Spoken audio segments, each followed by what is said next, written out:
Think of a time when your best friend needs you and you are gone. If I had a best friend who wanted my help, needed my help, that was going to put me in danger, I could see myself walking away from that. Because I wouldn't be sure I'd have the strength to stick with them. Many people heard Jesus say some difficult things, and they said among themselves, this is a tough teaching. It's too tough to swallow.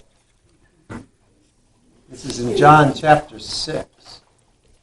Jesus sensed that his disciples were having a hard time with this and said, does this throw you completely? What would happen if you saw the Son of Man ascending to where he had come from? In other words, what would happen if they saw Jesus going up into heaven? The Spirit can make life. Sheer muscle and willpower don't make anything happen. Every word I've spoken to you is a Spirit word, and so it is life-making. In other words, Jesus is saying, I know I'm giving you a hard message here. You're going to have trouble understanding it. You're going to have trouble accepting it. But it's for your own good.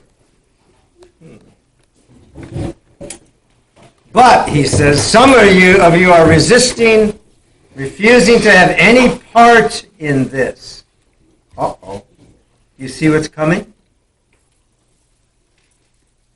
He went on to say, this is why I told you earlier that no one is capable of coming to me on his own. You get to me only as a gift from the Father.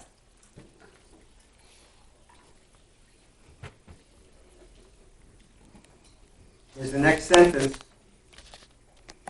After this, a lot of Jesus' disciples left him. Can you imagine leaving Jesus? I mean, we've all been taught that Jesus is the one who welcomes us and wraps us in his arms and loves us and cares for us, and any amount of those wonderful images that we have about Jesus. Except the disciples saw a different side of Jesus. They saw a side where his teaching was hard. And they didn't completely understand it, or maybe they did. And they said, that's it! I am out of here.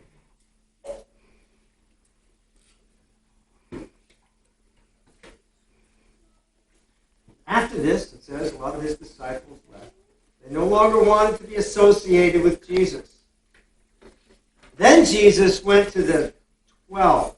So Jesus comes up to the 12 disciples, 11 and a half.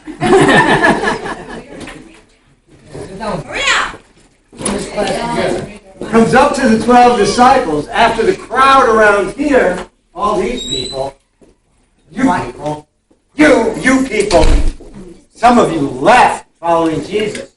So Jesus sees that happening, and he turns to the 12, and he says, do you also want to leave? are you reading? Oh, good girl. That's exactly what he asks. No. Do you also want to leave? Now, wait a minute before you read the answer. What do you think the 12 are going to do? Other people have already said, this teaching of Jesus is way too hard. We can't follow it. Too difficult. Might be, as Mrs. Talbot said, it might involve a threat to my life, my well-being. I might be arrested, thrown into jail. Or worse. You want to leave? And Peter says, No. Master, to whom would we go? You have the words of real life, eternal life. We've already committed ourselves, confident that you are the Holy One of God.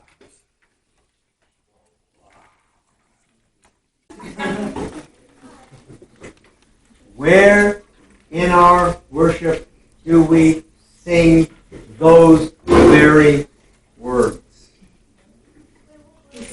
Then we're going to go upstairs to find out how close. Hallelujah, Lord, to whom shall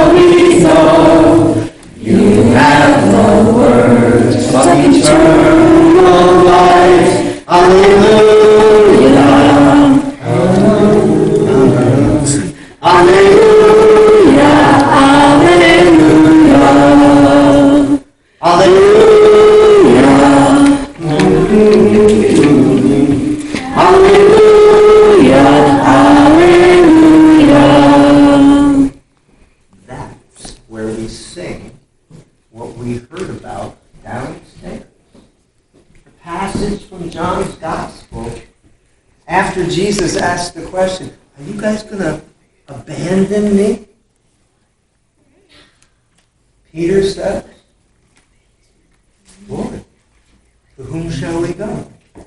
You have the words of eternal, meaning life. How long is forever? And what we get to do most often around here on a Sunday morning is to welcome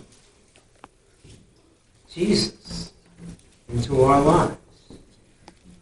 And Jesus promises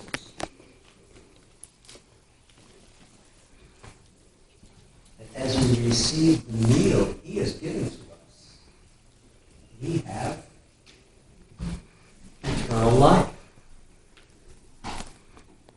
Now, and when we die. And just so you know, this afternoon at 2 o'clock, our oldest member, Grace Anderson, who was almost 102, died this afternoon. You can do it all, because we all grieve her death. But then that's followed by a hallelujah. Lord, to whom shall we go? You have the word of God. This isn't just a Bible passage that you read downstairs at Tuesday night Sunday school, or something that you sing about on a Sunday morning. This touches our lives every day. Because we're Christians. We don't abandon Jesus. We want to stick around and celebrate the life he gives us right now and forever. Grace has died. Oh. Grace has died. Hallelujah. I am the church. You are the church. We are the church together. All who follow Jesus all around the world. Yes, we're the church together. The church is not a building. The church is not a steeple. The church is not a resting place. The church is a people. I am the church. You are the church. We are the church together. All who follow Jesus all around the world. Yes, we're the church